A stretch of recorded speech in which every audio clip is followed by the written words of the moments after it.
నమస్తే. ముఖ్యమంత్రి పదవి అంటే ఒక గౌరవం, ఒక హుందాతనం. కానీ రేవంత్ రెడ్డిని చూస్తే ఎవరికైనా అట్లా అనిపిస్తుందా? అడ్డిమారి గుడ్డి దెబ్బ లెక్క సీఎం పోస్ట్ దక్కితే కనీసం ఆ పదవీ గౌరవం నిలపాలి అన్న సోయి కూడా లేకుండా దిగజారి ప్రవర్తిస్తున్నాడు రేవంత్. రేవంత్ రెడ్డి ఎంత దిగజారాడు అంటే బసవేశ్వరుడు జయంతిని కూడా చిల్లర రాజకీయాల కోసం వాడుకున్నాడు. రవీంద్ర భారతిలో ప్రభుత్వం నిర్వహించిన అధికారిక కార్యక్రమంలో పాల్గొన్న రేవంత్ రెడ్డి అడ్డగోలుగా రాజకీయాలు మాట్లాడిండు. 10వ తరగతి ఫలితాల విడుదలను కూడా తన రాజకీయ అవసరానికే వాడుకున్నాడు. ఉదయం 10 గంటలకు విడుదల చేయాల్సిన ఫలితాలను 2 సార్లు సమయం మార్చి చివరకు 2:30కు విడుదల చేసిండు. ఫలితాల కోసం ఎదురు చూసే పిల్లల జీవితాలతో వారం రోజులుగా తేదీలు మార్చి టైమింగ్స్ మార్చి ఆడుకున్నాడు. విద్యార్థులను ముందు పెట్టుకుని నీచంగా మాట్లాడి ముఖ్యమంత్రి పదవి హోదాను దిగజార్చిండు.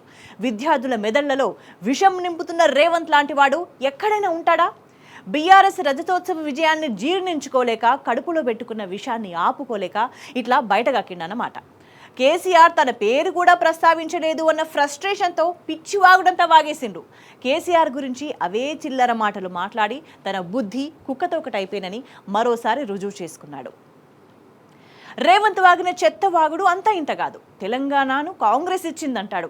మరి కాంగ్రెస్ మెడలు వంచిన కేసీఆర్ పై మాత్రం అడ్డగోలు దిక్కుమాల మాటలన్నీ మాట్లాడుతుంటాడు. రేవంత్ వ్యవహారం తుగ్లక్ తీరును తలపిస్తుంది. మాది ప్రజాప్రభుత్వం అని అంటాడు. మళ్ళీ ప్రజలు కష్టాల్లో ఉన్నా కేసీఆర్ రావట్లేదు అని అంటాడు. మరి రేవంత్ పాలనే చక్కగుంటే కేసీఆర్ రావట్లేదు అని ఏడుపెందుకు?